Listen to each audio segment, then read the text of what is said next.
네, 11월 14일 금요일입니다. 금요일에도 여러분의 투자 고민 함께 하도록 하겠습니다. 아침엔 투자 저는 허잼입니다. 네, 여러분 안녕하세요. 저는 홍선혜고요. 자, 오늘 시장이 뭐 미증시의 영향도 있고요. 네. 그렇게 뭐 좋지 않은 상황이네요. 음. 코스피가 지금 지수로는 2.4% 빠지고 많이 빠지네요. 4,069선입니다. 코스닥이 1%대 하락 보여주고 있는데 삼성전자가 3.8% 지금 네. 3% 후반 떨어지고 있는 상황이고요. 음. 하이닉스도 좀 큰 폭으로 빠집니다. 5.7% 지금 하락하고 있고 어제 미국 시장의 3대 지수가 좀 안 좋았어요. 특히나 나스닥이 최근에 좀 안 좋은 상황인데 어제는 2%대 빠져서 우리도 그 영향에서 좀 피해갈 수는 없는 상황이네요. 야, 기술주들, AI 관련주들, 특히나 뭐 대장주라고 할 수 있는 엔비디아도 4% 네. 가까이가 빠졌기 때문에 뭐 물론 우리 시장 영향을 받지 않을까라는 걱정을 했지만 아까 좀 낙폭을 줄이는 것 같아가지고 그래도 금요일에 좀 반전이 있나 했는데 지난주 금요일, 이번 주 네. 금요일까지 힘이 없는 시장 속입니다. 그래도 또 힘내봐야죠. 최근에 그래도 우리 시장이 좀 후반 들어서도 그렇고 네. 약간 버티는 힘이 좀 강하다 뭐 이런 건 있으니까 오늘 금요일도 어떻게 흘러갈지 좀 끝까지 지켜봐야 되겠고 우리가 요즘 주시하고 있는 게 또 환율이잖아요. 네. 1,475원도 찍었었는데 구두 개입이 좀 연달아 나오는 것 약간 같습니다. 개입이 있었던 것 같아요. 네, 당국이 환율 안정 조치를 시사를 했습니다. 구윤철 장관의 발언이었죠. 네. 1,459원대 지금 기록하고 있는 상황이네요. 네, 여러분들 뭐 흔들리시죠? 시장도 그렇고 마음도 그렇고 그럴 때는 올해보다는 올해 마무리도 잘 하셔야 되지만 또 내년 전략도 세워 보셔야 되잖아요. 저희가 오프라인에서 여러분들의 고민을 또 속 시원하게 해결을 좀 해보도록 하겠습니다. 네. 자, 압구정으로 한번 떠나보도록 하겠습니다. 11월 22일 토요일 오전 11시입니다. 주말 11시에 이거 한번 들어보면서 네. 내년 준비해 볼까 하시면서 가시는 것도 진짜 좋을 것 같습니다. 미리 좀 신청해 주시고요. 정우창 차장님께서 우리 나오면 네. 진짜 이제 자기 계좌 그러니까 여기서 말씀해 주시는 건 음. 본인도 꼭 소액이지만 산다. 그렇죠. 이러면서 이제 네. 종목 얘기를 굉장히 다양하게 많이 해 주시는데 해외 주식으로 10년 10배 만들기 텐텐 전략. 일단은 썸네일이 저 제목이라면 저는 일단 클릭을 했을 것 같습니다. 네. 10년에 10배. 네. 네. 옆에 박지원 부장님이 작게 계시는데 이유가 있죠. 약간 보조 역할. MC인데 늘 자기 말로는 분위기를 사전에 좀 사전 업그레이드를 MC 느낌? 시키는 네.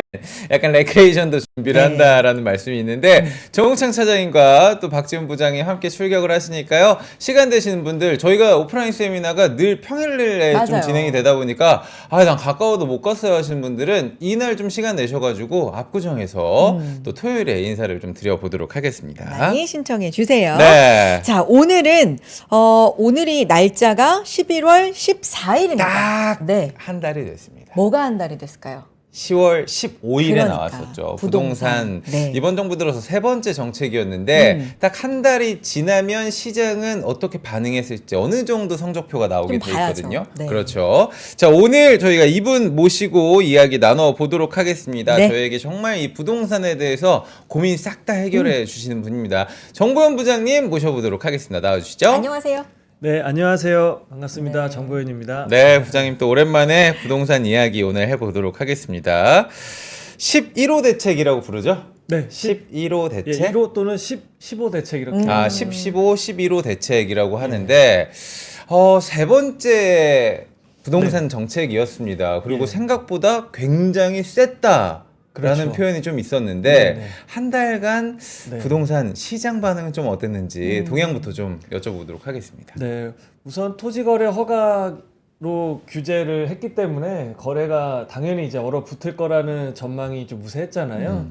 그래서 거래량은 뭐 그 15 대책 발표 이전 한 달과 이후 오늘까지 한 달을 비교해 보면 직전 서울 기준으로 한 12,000건에서 네. 지금 한 2,000여 건 정도니까 뭐 한 6분의 1 정도 그리고 한 80% 정도 감소를 했었고. 오, 그러네요. 네. 네, 뭐 예상했던 한 1,000건에서 2,000건 정도 이렇게 상회하지 않겠느냐 했던 범주 안에 좀 들어왔고요.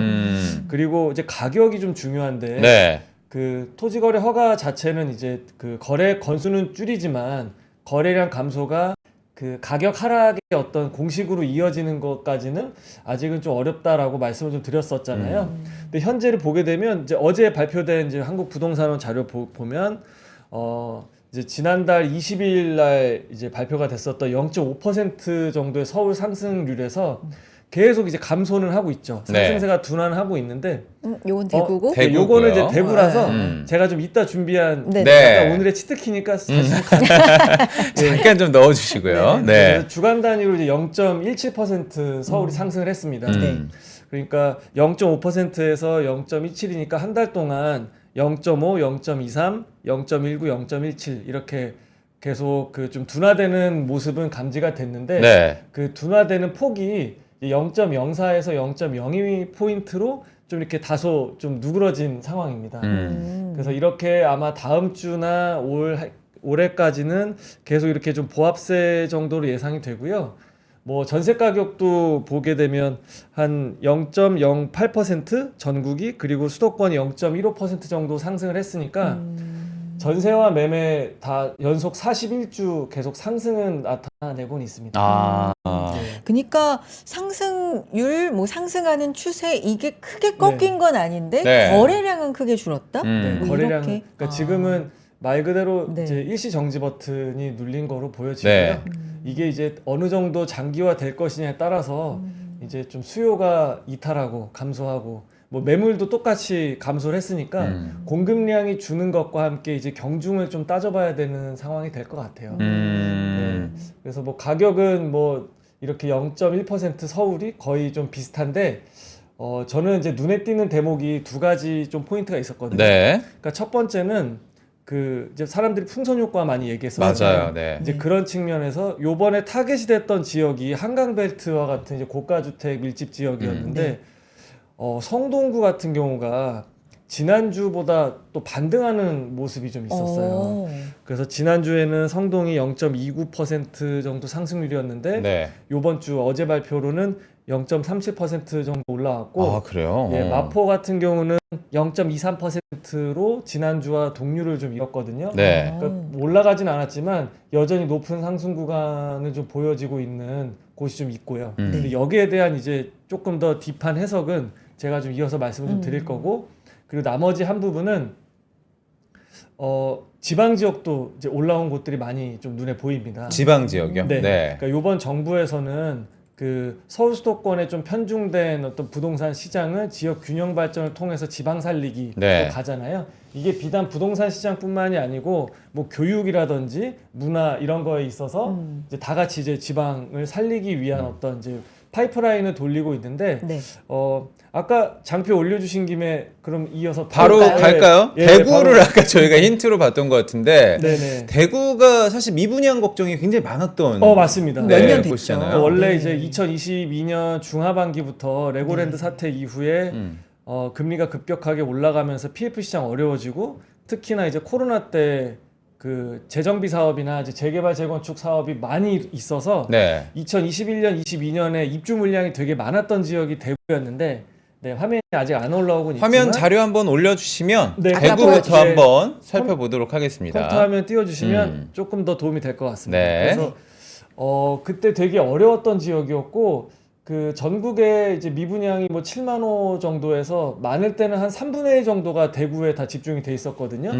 그래서 그때가 아마 이제 매매 가격 기준으로 요 구간입니다. 네. 요렇게 이제 떨어져 있던 요 구간인데 여기 보시면은 이게 10월 3일이 아니고 이제 지난주까지 이제 매매 가격인데 약간 이렇게 좀 반등하면서 보합세를 보이다가 살짝 올라오는 이제 그 조짐이 좀 보였거든요. 네, 그러네요. 그리고 전세 가격도 계속 하향 안정하고 있지만은 좀 정지되어 있는 상태가 좀 나타나고 있고 그 뭐 구리나 아니면 고양 덕양이나 뭐 화성 동탄 같은 곳에 일부 아파트 단지 거래량이 증가하면서 매도인들이 호가를 높이는 것도 있지만 네. 확실한 점은 그 서울에다가 이제 집을 살려고 했던 그 외부 수요들 그러니까 예를 들면 광역시에서 생활 기반은 근데 지역 안에 있지만 자산 취득 똘똘한 한 채는 서울로 취득하려고 했던 분들이 네. 이제 한 달 동안 고민을 많이 했던 부분이에요. 그러니까 예전에는 내 지역에 살면서 서울에 집 한 채 하는 건 괜찮을 것 같은데 서울이 이제 실거주로 막히니까 그러면은 갈 수 있는 다른 곳들이 그 지역이 나쁘다는 얘기가 아니라 내가 있는 대구 수성이 거기보단 더 나을 것 같은데 라는 이제 생각을 하는 거죠. 네. 그러니까 규제 지역으로 묶은 곳의 풍선 효과가 여기 나와 있는 이 지도에 이렇게 하얀색으로 돼 있는 인접 면접한 곳이 아니라 네. 그 다른 수도권 지방 지역의 리딩 지역으로 이제 확 이렇게 광역 범위로 넓혀지는 거죠. 좀 더 멀리. 네. 아. 그러니까 이제 예를 들면은 네. 부산 대구 수성구에 계시는 분들이 경기 광주로 갈 거냐 용인으로 갈 거냐 했을 때 거기보다는 내가 있는 이 수성구의 신축이 더 낫겠는데 라는 판단을 하기 시작한 시점이 이제 지금 막 된 것 같아요. 네. 네, 그래서 대구도 아마 지금 이제 한 달 뒤, 두 달 뒤가 이 그래프가 어떻게 나타날지 좀 봐야 되는 부분이 있고요. 네.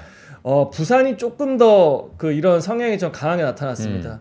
그러니까 여기 이제 2000년 이후부터 아주 긴 시기로 늘어났기 때문에 가파른 기울기가 잘 나타나진 않지만 부산은 조금 더 대구보다 빠르게 좀 나타나고 있고요. 전세 가격은 이미 더 그러네요. 상승을 보여지고 네. 있고 가장 이제 지방 지역에서 광역시에서 상승세가 좀 높게 나타났던 구간은 울산입니다. 울산이요? 네. 이유가 좀 있나요, 울산이? 그러니까 대구와 비슷하게 울산도 좀 쉽지 않았던 지역으로 네. 생각이 됐었고 회복되려면은 시간이 좀 많이 걸릴 거다라고 했는데 확실히 그 부동산은 그 양질의 일자리와 그 이제 구매력에서 비롯된 그 이제 유효 수요가 네.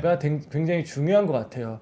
전세와 뭐 매매 가격이 다 이렇게 끌어올리는 그리고 이제 뭐 울산도 남구 뭐 저기 옥동부터 해서 뭐 신정동, 우정 혁신도시까지 뭐 생활권 괜찮거든요. 그러니까 이분들의 이제 구매력을 갖춘 수요자들이 다른 지역으로 부산으로 가던가 아니면 서울로 왔던 수요가 이제는 울산 안에서 사는 게 괜찮겠다라는 어떤 이제 변곡점을 지나는 부분이라고 저는 생각합니다. 네. 그리고 가격도 보시면은 그 예전과 비교했을 때 2021년 이제 한참 이제 코로나 팬데믹 수준하고 비교했을 때 3, 4년 정도의 시간을 적어도 벌었다라는 생각이 있거든요. 그러니까 가격이 그 정도 낮게 형성이 돼 있다 보니까 이제 공급을 하는 쪽에서도 사업성이 좀 맞아지기 시작한 것 같아요. 지금 이제 중공업 미분양으로 남아 있는 몇몇 이런 이제 세대에 대해서는 이건 뭐 어쩔 수 없는 수순인 것 같고. 네. 그러니까 상대적으로 보게 되면 여기 서울 보세요. 그러니까 이 시점에서 사업을 일으키는 것과 이렇게 낮은 가격에 사업을 일으키는 것과 굉장히 이제 그 코스트 측면에서 차이가 있잖아요. 그렇죠. 그러니까 그런 면에서 선택적인 어떤 지방 지역의 이제 회복세가 내년이 좀 기대가 되는 지점이 네. 저는 요번 이제 15 대책 이후 한 달 되는 시점에서 좀 느꼈던 이제 하나의 포인트라고 말씀을 좀 드리겠습니다. 조금 그 우리가 흔히 말하는 풍선 효과가 네. 약간 멀리까지도 지역적으로. 그렇죠. 네, 그러니까 그렇게. 수도권 안에 옆으로 색칠하기가 네. 아니라 각자 이제 광역시별로 이제 수도권 안에서 여기에 이제 리딩 지역과 여기서 이제 신축으로 그 해당 지역의 자산가나 구매력을 갖춘 수요층이 이제 서울로 눈을 돌리지 않고 우리 자기 지역을 다시 지역으로. 보자. 네, 그렇게 아. 이제 바뀌는 거죠. 예전에 이제 그 부동산 한창 그 임장이 유행을 네. 할 때 서울 수도권에 계신 분들이 또 지방의 부동산을 보러 내려오는 경우들도 맞습니다. 꽤 네. 있었거든요. 네. 혹시 그런 현상이 다시 나타날 수 있을까? 저는 조금 희박하다라고 느껴지긴 하는데 어떻게 보세요? 그 정도까지 가려면은 이제 회복세를 지나서 확실하게 이제 상승 흐름을 좀 붐이 좀 있어야죠. 붐이 좀 있어야 될 것 같은데 일단 가격 측면에서는 회복은 어느 정도 예상은 되는데 네. 서울의 그 투자자들이 원정 투자를 하려면은 일단 주택 소유를 여러 채 하기 위해서 좀 세금 측면에서 그렇죠. 다주택자에 대한 규제가 좀 풀려야 될 텐데 그 정책 변수가 있을 것 같긴 한데요. 현 정부의 어떤 기조상 다주택자를 이렇게 좀 편안하게 둘 것 같지는 않아서 네, 똘똘한 한 채가 유지가 되는데 그동안 이제 그 다른 광역시에서 서울로 올라왔던 투자가 이제 내 지역으로 다시 회귀하는 이제 그런 것까지는 지금 예상은 되고 있습니다. 아까 그 규제 지역에 들어가진 않았는데 가까운 곳들이 있어요. 용인, 기흥이라든지 구리라든지 예. 동탄. 네네. 여기는 확실히 좀 가격이 좀 뛰고 있는 느낌인가요? 어떻게 봐야 제가 될까요? 매물 분포를 좀 파악해 보니까 네. 그 보통 많은 분들이 네이버 부동산 통해서 그 매물 체크하시잖아요. 근데 보시면은 그 이제 매도인들이 지난주에 올렸다가 가격을 올리게 되면 그 오늘 허앵커님 옷 색깔처럼 옆에 빨간색 그 불기둥이 이렇게 있고요. 아 그래요, 네. 네. 나 호가를 올리는 거예요. 네, 호가를 올리면. 아. 그러니까 이제 거기 계신 분들은 네. 전세를 안고 갭으로 살 수 있는 마지막 이제 서울과 붙어 있는 지역이 우리구나 해서 호가를 많이 올린 분위기가 있고요. 네. 그러니까 호가를 올렸을 때 수요자들은 그 높은 가격에 반응을 할지 말지 좀 관망을 하는데 거래가 간간히 나오고 있고 지금 거래하시는 분들은 실거주가 아니고 다 전세 안고 사시는 분들이 좀 있다고 해요. 아, 네네네. 그래서 일부 동탄의 아파트 지역에서는 거래량이 좀 많이 나오고 또 있기도 한데 아직까지 눈에 잡힐 만한 뭐 상승세가 그렇게 크지는 않고 그 구리 같은 곳이 사실은 저평가돼 있다고 생각은 하지만 그 11월 초까지 그러니까 15 대책 발표되고 10월 말에는 0.5% 정도 주간 단위로 상승했다가요. 요번 주에 다시 0.3%로 0.2%포인트 다시 하락을 했거든요. 네. 그러니까 이런 이제 풍선 효과가 좀 추세적으로 길게 늘어질 것 같지는 않습니다. 네, 그리고 조심하셔야 된다라고 또 한번 강조드리고 있고요. 그래서 그런지 추가로 규제 구역을 다시 조금 네. 설정할 수도 있겠다. 뭐 이런 네네. 얘기들이 조금 들렸잖아요. 예. 그 부분에 대해서는 뭐 대비를 해야 될까요? 네, 그저께로 기억이 되는데요. 음. 김윤덕 국토부 장관께서 그 일부 지역의 풍선 효과가 좀 감지가 되면 네. 바로 또 추가로 규제 지역을 넓히겠다 얘기를 좀 언급한 바가 있었고요. 아마도 현 정부에서는 그 지지난 정부 때 그 집값을 이제 규제를 통해서 통제를 했지만 주변 지역으로 상승세가 번지는 모습을 한번 봤기 때문에 네. 그 학습 효과로 인해서 다른 것보다도 풍선 효과만큼은 아마 그냥 이제 좌시하진 않을 것 같아요. 좌시하진 않겠다. 네. 네. 그리고 그게 이제 동 단위로 묶지 않고 구나 시 단위로 묶잖아요. 네. 그래서 우리 지역은 오르지도 않았는데 우리를 왜 묶었어라고 지금 반발도 되게 심한 곳도 있잖아요. 예를 들어서 뭐 강남 3구가 올랐는데 도봉구를 왜 묶어? 뭐 이런 얘기도 하잖아요. 네네네네. 근데 아마 이제 정부에서는 크게 일부 지역에 반발이 있긴 하지만 크게 보면은 그 집값 안정을 통해서 많은 이제 시장 참여자들과 이제 국민과 시민이 이제 가져게 될 안정화가 더 크다라고 판단을 한 것처럼 아마 풍선 효과를 노리고서 진입하시던 분들은 아마 규제 지역이 또 확대가 되면 네. 굉장히 좀 어려워질 수가 있겠죠. 근데 전반적으로 이게 큰 그림으로 이제 네. 머니 무브, 네네. 뭐 생산적 방향으로의 네. 자금 이동 뭐 이런 네. 것과 괴를 같이 하는 거잖아요. 그렇습니다. 그런 네. 측면에서는 움직임이 뭐 정부의 의도대로 좀 가고 있다라고 느끼세요? 어떠세요? 확실하게 지금 단계에서 가고 있다라고는 느껴지진 않아요. 네. 그러니까 느껴지진 않는다. 왜냐하면 아직은. 제가 생각하는 머니 네. 무브는 네. 그 마치 627 대출 규제처럼 6억 이상 대출 금지합니다라고 해서 내일 당장 대출이 끊기고 이런 이제 탄력적으로 반응하는 건 아니고 네. 말 그대로 어떤 거대한 어떤 항공모함의 그 뱃머리를 바꾸거나 이렇게 마차도 가다가 뒤로 가려면 이렇게 한 번씩 흔들고 이제 해야 되는 것처럼 시간이 좀 많이 걸릴 것 같고요. 근데 어느 정도 지금 시작은 좀 의미 있게 한 거는 같아요.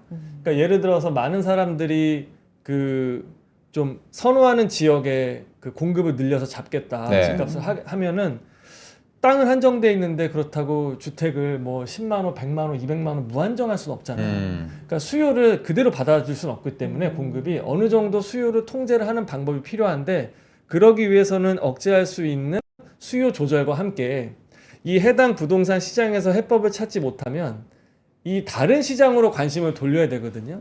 근데 저는 이게 이제 금융투자 시장이라고 보고 네. 있는 거고 지금 뭐 주식시장, 뭐 금융투자 시장 분위기도 성장할 여력이 많이 있기 때문에 분명히 이제 뭐 선진국이나 다른 이제 OECD 다른 국가들처럼 가는 어떤 이제 첫걸음이라고 생각이 되는 거죠. 아직은 그렇게 뭐 피부로 네네. 그냥 느끼시는 바는 없지만 네. 첫 걸음으로는 어쨌든 네. 좀 의미가 있다. 그러니까 제가 보는 이제 그게 가시화되는 시점은 언제냐면 지금 전세도 임대차 시장에서 약간 이렇게 좀 이제 퇴출되는 수순으로 가고 있잖아요. 네. 전세자금 대출도 좀 줄이면서 네. 그러면서 이제 월세로 됐을 때, 그러니까 임차로 가면 월세로 가야 되고 아니면 소유를 해야 되는 이 상황에서 사람들이 이제 고민하는 거죠. 그러니까 전세보증금만큼의 목돈을 그냥 내고서 그냥 갈 거냐 아니면은 야 이거를 이 목돈을 내가 깔고 앉아 있으면 좀 기회비용을 많이 날리는데 월세로 내고 이 목돈은 부동산보다 더 수익이 많이 날 수 있는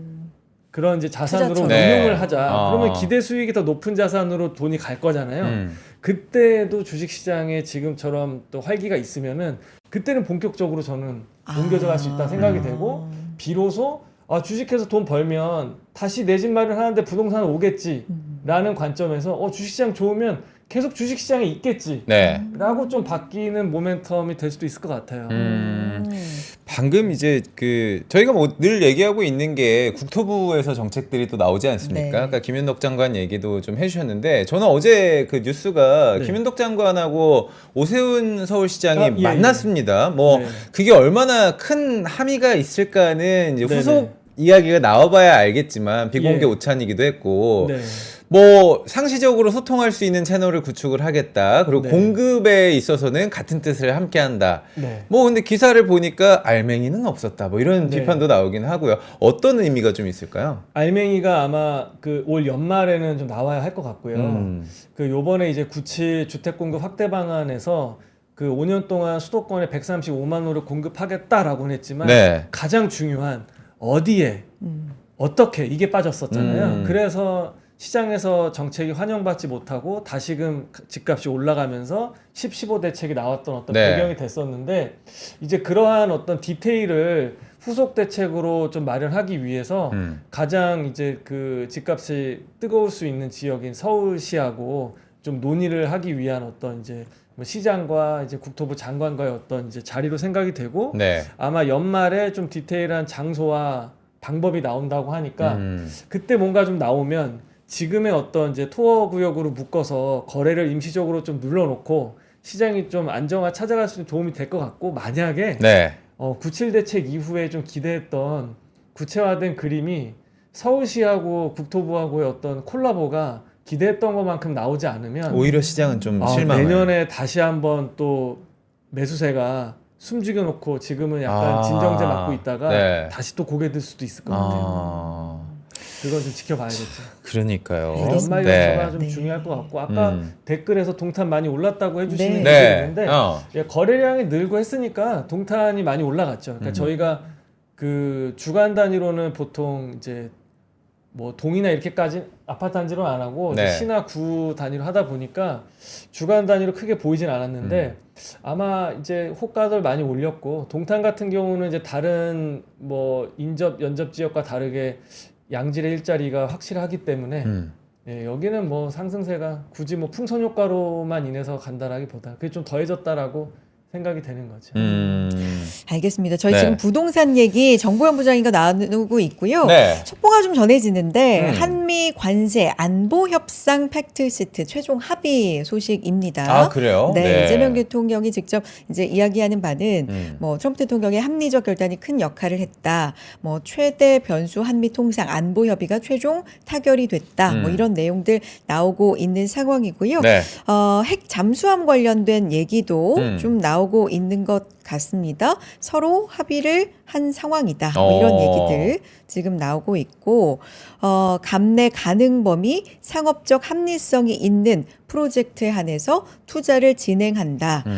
자, 그리고 양국이 이건 확인한 바고 일각의 우려는 불식된다. 뭐 이런 얘기 지금 하고 있고요. 네. 핵 잠수함 건조 추진에 양국이 뜻을 모았다. 뭐 이런 얘기도 지금 전해지고 있는 상황입니다. 팩트시트 언제 나오냐? 뭐 이런 얘기 좀 최근에 기다리고 있었잖아요. 있었는데 지금 네. 속보성으로 계속 나오고 있으니까 그래요. 저희가 네. 조금 더 확인을 하고 여러분들께 전달을 좀 해드리도록 하겠습니다. 여러분들도 네. 댓글로 소통 좀 많이 부탁을 드려보도록 하겠습니다. 부동산 얘기 이어갑니다. 그나저나 우리 선혜 씨 네. 지난주에 있었던 로또 청약 어떻게 신청을 해봤습니까? 안 해봤습니까? 아니 그거 현금으로 뭐 예. 20억 있어야 된다. 그러니까 물어보는 거죠. 가능한 사람이니까. 있겠어요? 아 그래요? 그러니까 꼭 네. 이런 식이야. 반포 레미안 있겠어요 제가. 반포 레미안 그러니까. 트리니원 무슨 당첨만 되면은 2, 30억을 네. 또 깔고 앉는다라고 해서 우리가 로또 청약이라고 하는데 로또 청약보다 더한 거죠. 요즘에 로또 이 정도까지 안 네. 나옵니다. 네. 그래도 살 사람은 산다 이렇게 대출을 묶어놨어도 네. 1순위 청약에 5만 명이 넘게 네. 와. 몰렸다고요. 네. 그러니까 저는 참 이거 보면서 네. 마냥 이렇게 현상에 대해서만 좋게 이렇게 보기는 좀 어려웠던 것 같아요. 네. 그러니까 이게 청약을 받아가지고 2, 30억 시세 차익이 현재만으로 나타나고 있는 게 좀 과연 좀 온당한 어떤 이제 시장의 어떤 그러니까요. 그런 네. 좀 생각이 들기도 좀 했고요. 네. 그리고 또 한 가지는 그 홍앵커님 말씀처럼 이게 현금이 20억 이상 있어야 되는 네. 이제 현금 부자들만의 또 잔치가 아니냐라는 얘기도 일각에서 있잖아요. 이렇게 그 현금이 많은 분들 물론 이제 그냥 되든 안 되든 복권 사듯이 그냥 넣어보는 사람도 그냥- 있긴 하겠지만 네, 그런 분들 근데 계시죠. 그분들은 아. 진짜 약간 네. 마음이 뭔 거야? 나 그런 거 좀 궁금하긴 해요. 만약에 좀- 없으시면 있긴 해요. 일단 당첨되고 나서 생각하자라고 있는데 어떻게 생각해요? 사실 근데 이게 네. 요번에는 그 청약 조건이 까다로워졌기 때문에 아. 예전에 생각해 보시면 무순위 청약이나 뭐 줍줍 이런 거는 흑석동에서 그 뭐 자이 아파트가 떴을 때는 막 100만 명이 왔거든요. 네. 그때 온 국민 청약의 날 해가지고 뭐 되든 안 되든 일단 넣어보고 맞아, 보자 그런 이런 저도 한 거였는데 두 번 정도 아. 해봤던 것 같아요. 예, 그렇게. 심지어 청약 통장 없어도 됐었고 대한민국 성인이면 다 됐었거든요. 네. 맞아요. 그러니까 거기는 실제 들어가려고 하는 수요라기보다는 그냥 다 들어왔다. 근데 요번에는 뭐 2년 동안 서울에 살아야 되고 뭐 이런 요건들 많이 있거든요. 네. 그러니까 어느 정도 유효한 수요층이 왔다라고 생각이 되는데 이게 뭐 특공도 뭐 2, 3만 명이 몰리고 일반 분양 1순위도 막 5만 명 이상 모이는 거 보면서 아, 현금이 여전히 많이 있구나라는 생각도 좀 들기도 했고요. 네, 이거 보면서 저는 이게 그 분양가가 8천만 원이 넘어가지고 5구 타입이 뭐 20억이고 계약금 뭐 4억 내야 되고 내년에 이제 여름에 입주하는데 중도금 대출도 40%밖에 안 나오고 잔금 대출 엄청 적으니까 쉽지 않겠다라는 생각인데 아무튼 이런 것도 있었는데 제가 더 큰 흐름에서 느꼈던 거는 네. 작년에 그 뭐 반포야 워낙 우리나라에서 가장 비싼 곳이니까 작년에 서울에 그 뭐 평균 아파트 신축 분양가가 어느 정도 가격이었을까요? 재작년이군요. 재작년에요? 2023년에 분양가가 네, 분양가가 일반 분양가가 15. 얼마였어요? 예, 한 평당 3,200 정도였어요. 평당. 예, 평당 3,200. 그러니까 33평 하면은 잠깐만, 뭐 한 12억, 13억 아. 요렇게. 네. 근데 2년이 지난 지금이 그 4,500만 원 정도 가니까 분양가 상한제가 들어간다 해도 그렇죠. 저긴가요? 들어가니까 요 그 정도가 정도예요? 되는 거죠. 어. 네, 그러니까 로또 차익이 나올 수 있는 건데, 야. 그러니까 저는 어떤 포인트를 좀 짚고 싶냐면, 2년 전에 3,200만 원 선에서 2년 후엔 현재 그 4,500만 원이니까, 예, 부산 요거는 이거 예, 네, 화면 내려주셔도 될 것 같아요. 괜찮을 것 같습니다. 네네네네. 네. 그러니까 한 30%, 40%가 오른 거예요. 신축 분양가가.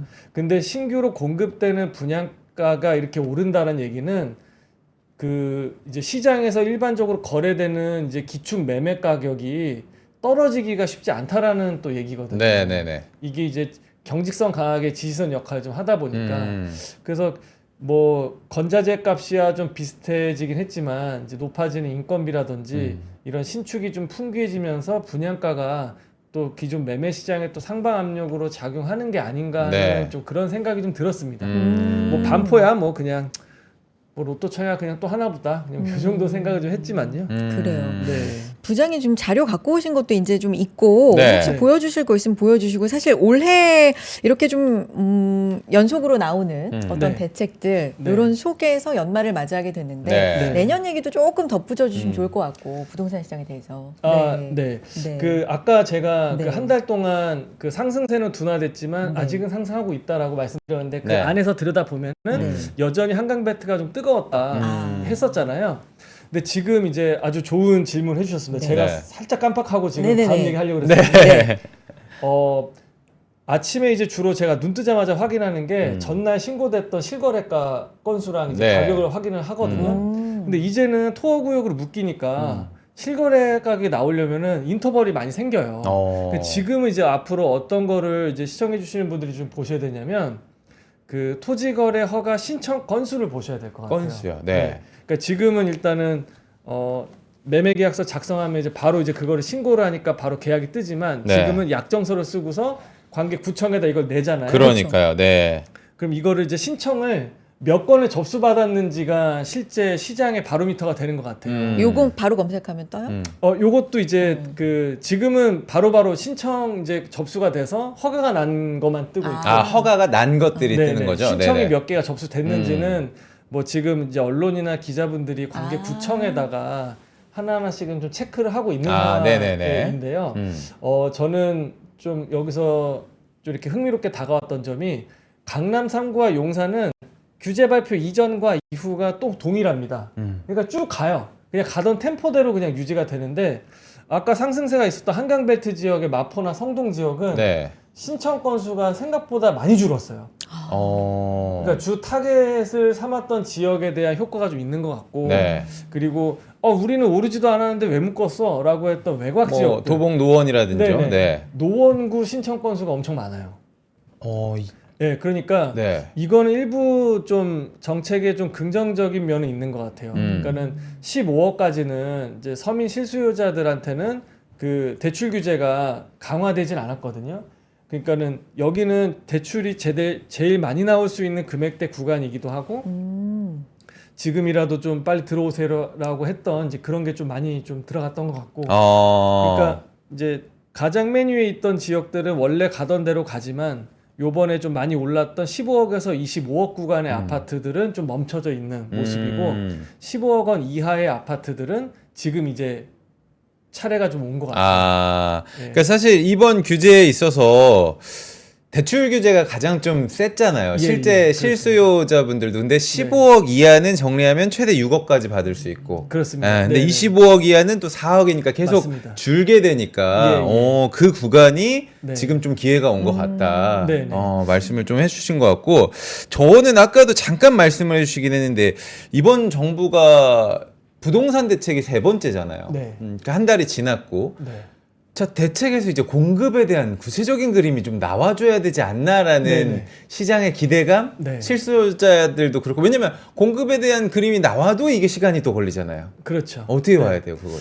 그래서 공급은 비탄력적이기 때문에 발표되고 3, 4년 이후에 나오니까 발표 내용이 좋다 하더라도 내일 당장 가격에 영향을 미치지 않는데 요번에 이제 12월 달에 나온다고 하는 게 아마 이제 오세훈 시장은 그 재건축과 관련된 네. 그 제도나 이런 측면에서 좀 활성화될 수 있게 요청을 했던 것 같고 그리고 서울시에다가도 국토부 장관이 그 국토부에 추진하는 어떤 이제 방향에 대해서 이제 얼라이먼트를 맞춰서 한 방향으로 갈 수 있게 요청한 걸로 알고 있어요. 네.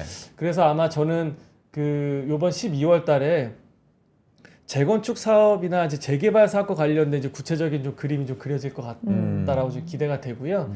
그리고 경기 수도권 같은 경우는 지금 이제 분당이 그 일기 신도시 그 선도지구 때문에 되게 뜨거운데 네. 나머지 지역에 대해서도 그 재건축과 관련된 공급의 구체화 그리고 이제는 진짜 좀 기다릴 만큼 기다린 그 3기 신도시에 이제 좀 이제 베일 벗고 구체적으로 좀 나와줘야 되지 않을까 좀 그렇게 보고 있고요. 네. 만약에 그게 말씀드린 대로 또 시장에서 그 기대치가 높은 만큼 또 실망이 클 수도 있잖아요. 그렇죠. 그러니까 자칫 좀 이렇게 또 한번 이렇게 새로운 게 없으면은 좀 우려되는 상황이 네. 나올 수도 있을 것 같습니다.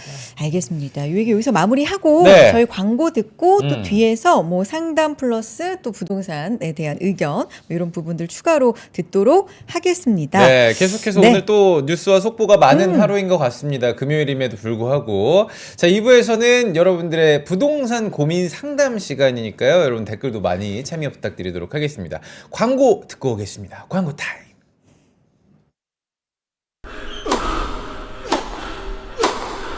멋있다. 부러운가? 14만 1211번의 스윙과 68개월 27일의 투자로 만들어진 자세다.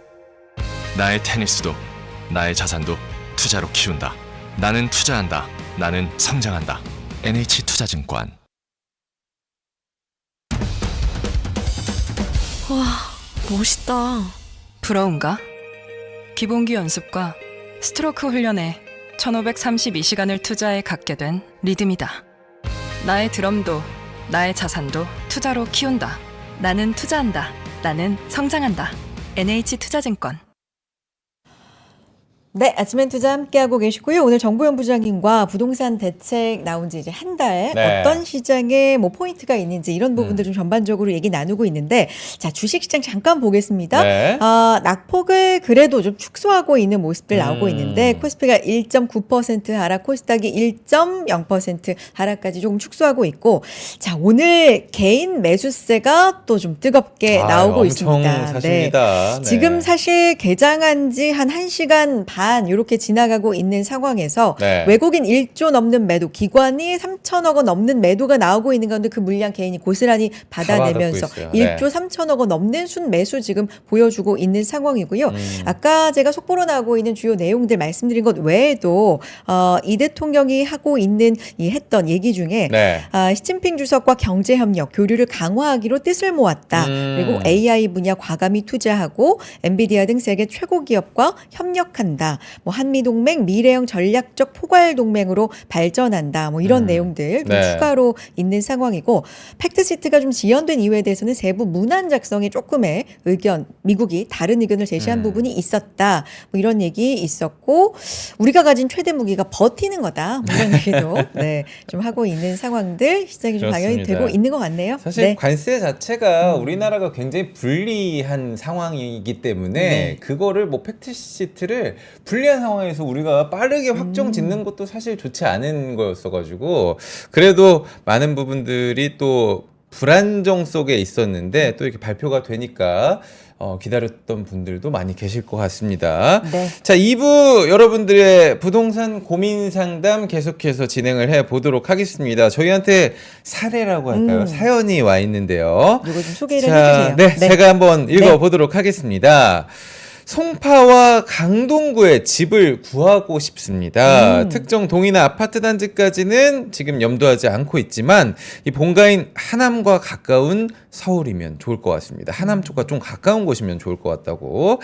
전세나 월세가 나을까요? 아니면 지금 시점에서 매매가 나을까요? 만약에 매매를 한다면 올해가 내년보다 괜찮을까요? 라고 지금 사연을 보내주셨습니다. 지역도 궁금하고 시기도 궁금하고 네. 뭐 이런 사연인 것 같은데 송파, 강동에 집을 구하고 있는데 본가가 하남이신가요? 네. 스타필드 딱 넘어가기 전에 좀 가까운 데였으면 네, 네, 좀 네. 자주 왔다 갔다 왕래를 하고 싶은데 지금 상황에서 왜냐면 규제가 나오고 월세, 전세는 진짜 뭐 씨가 말랐다고 하지만 월세나 전세가 좋을까 아니면은 내년에 더 오를 거라는 전망도 있는데 네. 지금 매매가 괜찮을까요? 라고 보내주셨습니다. 예. 지금 진짜 많이 고민되실 것 같아요. 그 답변을 드리는 저도 보통 이렇게 사연을 주시면 네. 고민 주시는 분의 그 감안하는 수준이 아니고 제가 거의 빙의가 돼가지고 어떻게 할지 이렇게 많이 좀 고민을 많이 하는데요. 나라면 어떻게 할까? 그렇죠. 그렇죠. 네. 그렇게 좀 고민을 하는데 네. 그 지금 시장 상황에서 집을 사세요라고 하기도 좀 부담이 되고 네. 그렇다고 사지 마세요라고 하기도 마찬가지로 부담이 되는 아, 상황이에요. 그래요? 네.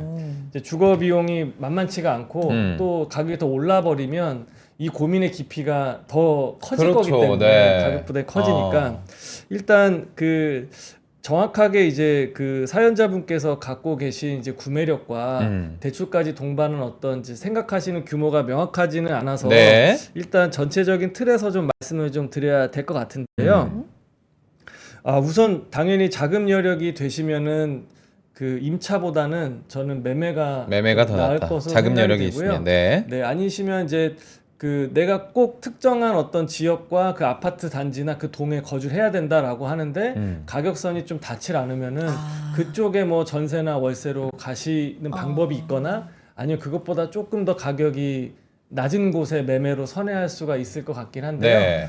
생활권이 허락을 하면은 저는 그래도 매매가 좀 나을 것 같다라는 얘기를 좀 드리고 싶고요.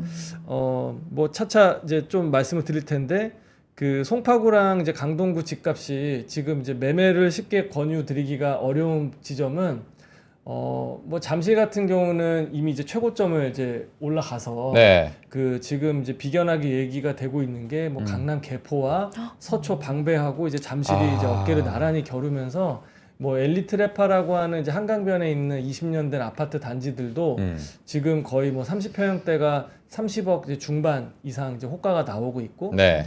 뭐 연일 이제 뭐 신고가 거래가 나오고 있는 상황이기도 하고요. 그리고 그쪽에 올림픽공원 앞에 신축 아파트 단지는 이제 40억을 이미 초과를 했고 네.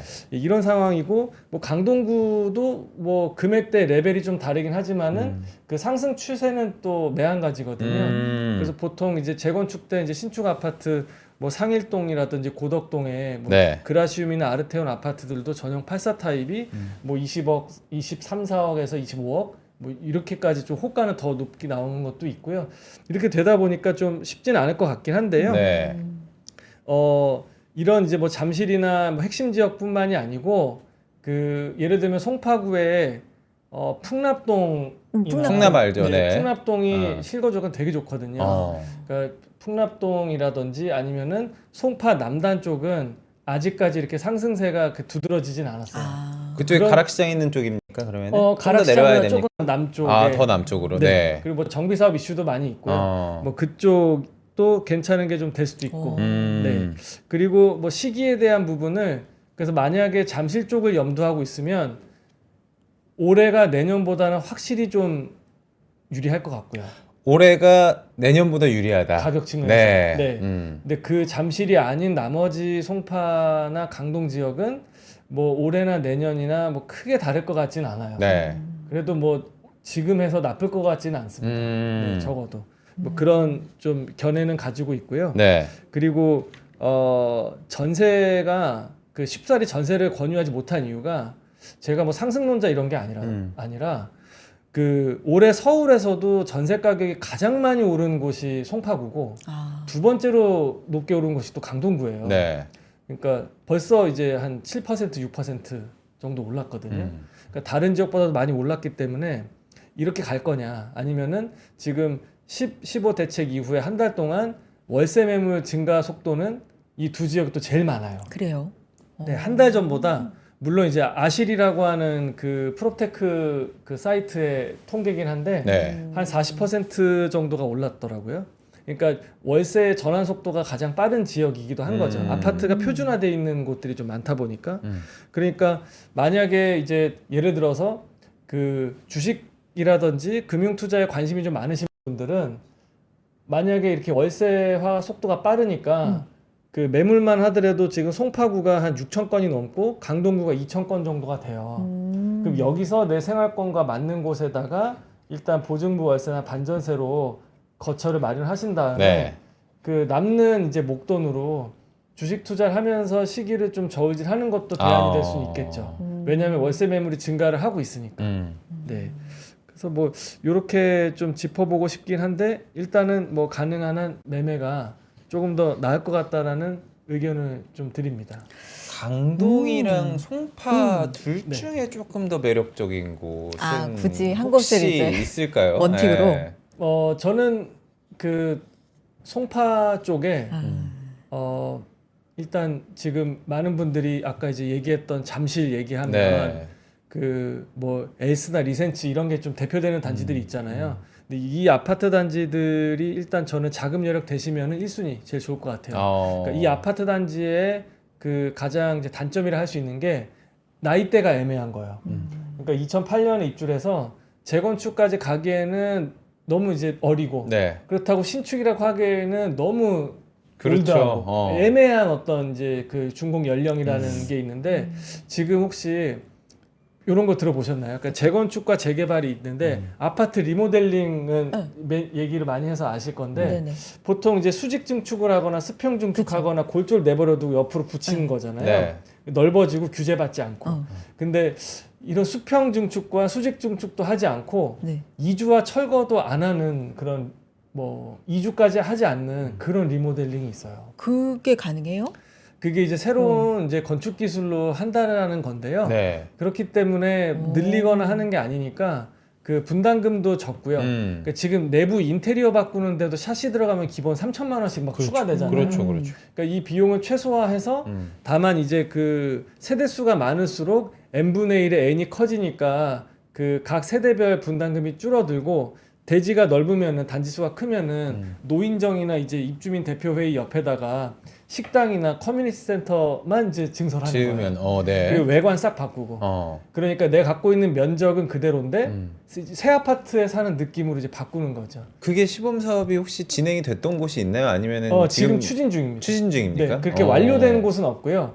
그러니까 지금 앞만 봐도 이제 건설사나 이제 공급 주체들도 먹거리를 찾아야 되는데 네. 정비 사업이 여간 쉽지가 않으니까 그 세대 수 안 늘리고 그리고 이주 철거 이렇게 쉽게 힘들게 막 시간 소요 안 되고 문제점이 뭐야? 그러면 난 새 집 살고 싶은 그 신축에 대한 갈망 그것만 해결해 줄게 이렇게 네. 되는 겁니다. 어. 그래서 그렇게 해서 이제 뭐 대기업 뭐 삼성물산부터 시범 단지를 좀 정해서 하고 있는데 만약 이 사업 얘기를 왜 하냐면 이게 추진이 좀 본격화되면 네. 말씀드렸던 에이스나 리센츠처럼 다른 거 다 괜찮은데 오래 지어져 가지고 좀 애매한 연차에 있는 아파트 단지가 직접적인 수혜 단지가 돼요. 애매한 그렇죠. 연차가 몇 년에서 몇 년 사이? 보통 이제 20년 정도. 아. 네, 그러니까 재건축까지 가려면 한 10년 너무 더 멀었고. 있어야 되고. 아. 네. 20년은 아직 애기죠. 리모델링을 해야 되는데 그것도 쉽지 않은 것들. 어. 네, 그래서 그쪽이 좋고 그게 아니면은 말씀드렸던 이제 올림픽 때 올림픽공원 남단인데 이 안쪽에는 이제 헬리오시티나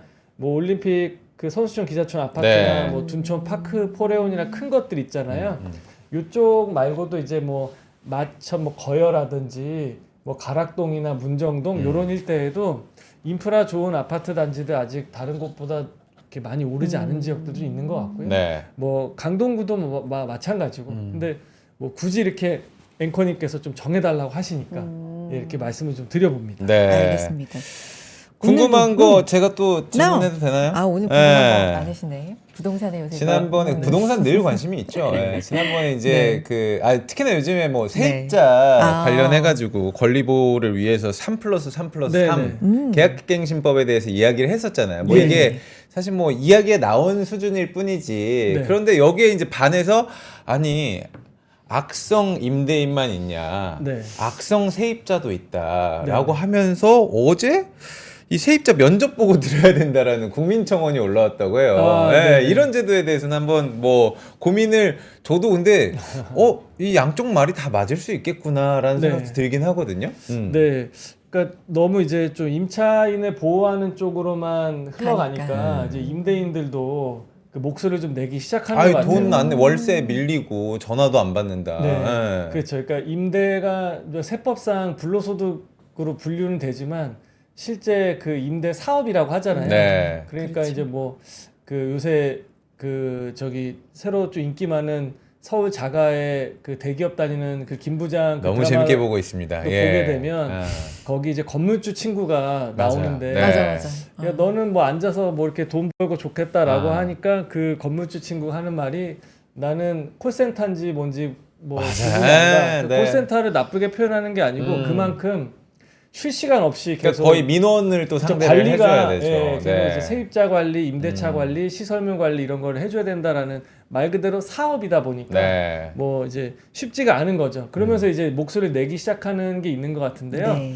뭐 균형을 맞추는 거는 좀 나을 수도 있겠지만 저는 걱정이 좀 큰 게 네. 이게 좀 너무 이제 양극으로 치닫는 거 아닌가. 그렇죠. 그러니까 말 그대로 서로가 서로 필요한 존재거든요. 서로 필요한 존재인데 서로의 입장만 이제 좀 내세우다 보면은 좀 부딪히는 게 아닌가 싶기도 하고 네. 말씀해주신 거에 이어서 원래 2년에다가 한 번 더 연장할 수 있는 2+2인데 네. 이제 횟수도 한 번 늘리고 기간도 1년 3년. 늘려서 네. 333으로 가게 되면 그래서 이게 잘못 들어와 버리면 9년을 그렇죠. 흡석여야 된다라는 또 그렇죠. 그런 불만들이 있더라고요. 네. 네. 그러니까 임대인 입장에서는 한 번 이제 임차인을 받게 되면 9년 거의 이제 뭐 연금과 같은 생각으로 이제 긴 시간을 그렇죠. 생각을 해야 네. 되기 때문에 되게 잘 받으려고 노심초사할 것 같고요. 그리고 들어가시는 분들은 한 번 가면은 내가 보호받을 수 있는 기간이 9년이니까 선정을 또 잘 하셔야겠죠. 뭐 한 번 들어간 걸 또 잘 해야 되니까. 그리고 이렇게 되면은 아마 그 임차 매물이 되게 줄어들 거고 자가점유하러 들어오는 집주인들이 많아질 것 같아서 네. 결국에는 이게 그 전세 시장 안정보다는 그 생각하지 못한 어떤 부작용도 있을 수 있다. 왜냐하면 임대 입장에서는 9년치를 한 번에 올리려고 할 거잖아요. 그렇죠. 뭐 그런 것들 때문에 2중, 3중 같은 아파트 단지 안에서도 가격대가 여러 개가 겹쳐서 나오는 이제 그런 것도 좀 있을 수가 있는 상황인 거죠. 요거는 지금 발의 단계인가요? 3+3? 아니요, 그 논의를 한다고 했다가 네, 지금 약간 목소리가 약간 들어간 것 목소리 같아요. 들었습니다. 네. 논의한 거 없다. 아. 뭐 이렇게 나오고 그럼 그냥 얘기만 나온. 네, 상황. 얘기만 아. 나오고 있고 아직은 이제 구체화된 건 없습니다. 근데 아마 당분간 분위기를 좀 살펴보면서 뭐 세금도 마찬가지기도 한데요. 뭐 시장 상황에 따라서 뭐 정책은 언제든 뭐 나올 수 있다고는 생각을 하고 있습니다. 그래서 네. 그 부분 때문에 정책이 언제든지 나올 수 있고 뭐 얘기가 나왔다 들어가는 부분들도 네. 있고 이제 2026년을 앞두고는 이 실수요자분들도 계시니까 그렇죠. 뭐 이런 부분들 좀 잡아주시죠. 네. 네, 그래서 마무리는 좀 강하게 방점을 좀 찍고자 좋습니다. 제가 자료 네. 하나 준비했는데 네, 화면으로 한번 같이 보겠습니다. 네. 너무 좋을 것 같고요. 네. 뭐 이번 정부에서는 어쨌든 무주택에서 1주택으로 넘어가는 그들을 가장 보호하고 있습니다. 그러니까 실수요자분들은 이제 규제에서 예외가 됐기 때문에 좀 적극적으로 시장에 참여하셨으면 좋겠다라고 저는 말씀을 좀 드리고 싶고요. 네. 말씀드린 대로 이제 그 규제 지역에 들어간다 하더라도 뭐 생애 최초라든지 실수요자들은 LTV 비율이 줄어들질 않았습니다. 그러니까는 레버리지를 일으킬 수 있는 한에서 좀 최대한 적극적으로 참여하심이 좀 좋을 것 같고 이렇게 말씀드린 이유는 내년이 됐다고 해서 그 정책은 바뀔 수 있겠지만은 수급 여건이 크게 달라지질 않아요. 그러니까 공급 물량도 입주 물량도 상당히 적고 내후년도 더 적고 연말에 어떤 이제 공급의 불씨는 다시 키우겠지만 내 눈앞에 보이는 입주 시점까지는 또 타임래그가 발생이 되기 때문에 네. 자칫 지금 마련하지 않으면은 더 큰 가격 부담을 안을 수 있다라는 점에서 계속 고민하셨더라면은 그냥 매매로 나서는 것도 나쁘진 않을 것 같아요. 다만 이제 그 청약 가점 관리를 잘 하셨던 분이라고 하시면은 지금 4인 가족이 69점이 최대 만점이니까 네. 청약은 계속 한번 살펴보시면 좀 좋을 것 같고요. 매매로 오실 때 그럼 지역 선정을 어떻게 해야 되는 것이냐에서 풍선 효과는 제가 계속 말씀을 좀 드리고 있는데 조심하셔야 될 것 같고 오히려 규제 지역 안으로 역발상 전략으로 들어가시는 게 네. 운동장 기울기가 같아졌기 때문에 그리고 오히려 언젠가 규제가 해제되는 시점에서는 수요가 더 들어올 수 있겠죠. 그러니까 그걸 오히려 보고서 그 규제 코어 지역 안으로 들어가는 게 내 구매력에 맞춰서 가급적 아까 말씀드렸던 노원구가 이런 배경 때문에 그 토지거래 허가 신청 건수가 더 늘어난 거죠. 그러니까 정책이 나와서 규제가 나오면 지금보다 내 집 마련하기가 더 퍽퍽해질 수 그렇죠. 있잖아요. 그러니까 이제 이런 분들이 좀 많아지는 것 같고 지금 한참 얘기했던 전세 시장은 우리가 진짜 생각해야 돼요. 네. 이제는 용단할 시점이 왔습니다. 전세가 이제 거의 없어질 거고 높은 이자를 내면 월세를 내면서 쭉 그냥 임차로 거주할 것이냐 아니면은 내 집 마련 나설 것이냐에 대한 고민을 좀 하셔야 되고 임차로 하겠다라고 하시는 임차 쪽은 좀 말씀드린 대로 좀 최대 이제 9년까지 길어질 수 있는 시점을 감안하시고서 들어가셔야 되고 임대를 놓는 입장에서는 이제 세입자분하고 요런 이제 그 관계도 좀 좋아야 되고 네. 금액적으로 좀 길어질 수 있는 걸 좀 생각하셔야 됩니다. 그리고 전세가 어느 순간에는 없어질 수 있다라는 좀 정책적인 리스크도 그러니까요. 감안하셔야 될 것 같아요. 네. 그리고 3기 신도시는 저는 요번 정부에서 가장 구원투수 역할을 할 거로 저는 생각이 되는데 입지가 솔직히 말씀을 드리면 불편할 수 있겠지만 불편해지신 말씀드리면 2기 신도시보다 입지가 훨씬 더 나은 것 같아요. 제 판단이. 3기 좋다. 신도시가 네네. 지금 아. 네. 서울과 훨씬 더 붙어 있고 그러니까 서울 양천구랑도 부천 대장지구 붙어 있고요. 뭐 남양주 왕숙 조금 그렇긴 합니다만 교통망으로 이어놨기 때문에 뭐 훨씬 더 접근성도 좋고 뭐 일산의 창릉도 1기 신도시보다도 심지어 더 가깝잖아요. 그러니까요. 그러니까 그곳들의 어떤 그 내 집 마련의 공공 물량을 한번 보시면 좋을 것 같고 다주택자는 내년 5월 좀 병목이 생길 수 있으니까 매도 전략 한번 추구 찾는 거 좀 중요할 것 같고요. 기주택자는 일단은 보유하시는 게 매도보다는 좀 나을 것 같습니다. 알겠습니다. 2026년 앞두고 네. 또 지금에서 조금 큰 그림 갖고 염두에 둘 만한 전략들 마지막으로 짚어주셨는데요. 정보부장님 뭐 저희 아침엔 투자에 든든하게 부동산 맞아요. 굵직굵직한 네. 이슈들 뭐 세부적인 고민들 다 짚어주시는 부장님 또 계속해서 함께 하겠습니다. 부장님 오늘 말씀도 감사해요. 예, 감사합니다. 네, 감사합니다. 네, 잠깐 드라마 얘기를 네. 하셨는데 그 드라마 때문에 더 요즘에 그 서울 자가, 서울 부동산에 대해서 관심 갖고 계시는 분들이 좀 많은 것 같아가지고. 특히 부장님들. 그러니까 우리 박 부장, 정 부장님, 네, 저희가 잘 또 자주 모셔보도록 하겠습니다. 자, 코스피가요. 지금 낙폭 좀 줄이는가 싶더니 다시금 조금씩 확대시키면서 2.36% 하락 4,072선이고요. 네. 코스닥 1.28% 하락 906선 기록합니다. 와, 오늘 개인 투자자분들 화력이 엄청난데요. 1조 벌써 5천억 원 넘는 순매수 보여주고 있고 네. 외국인 기관 순매도하고 있는 상황. 자, 오늘 시장도 잘 어떻게 좀 우리 그렇습니다. 버티는지 네. 조금 더 하락하는지 지켜보면서 여기서 시장 네. 올라가면 우리 개인이 승리하는 겁니다. 네, 싼 그러게요. 가격에 또 받으셔가지고 시장 올라가길 바라야겠죠, 우리는. 네, 자, 월요일 인사드리겠습니다. 여러분 고맙습니다. 감사합니다.